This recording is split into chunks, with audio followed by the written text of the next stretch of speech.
চল তোকে দেখে কত কষ্ট।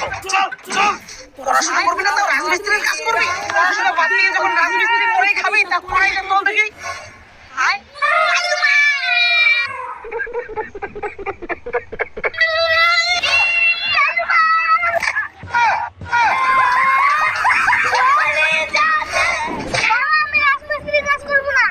পড়াশোনাও করবি না, কৃষিকাজও করবি না, রাজমিস্ত্রিও করবি না, তাহলে এখন কি করবি?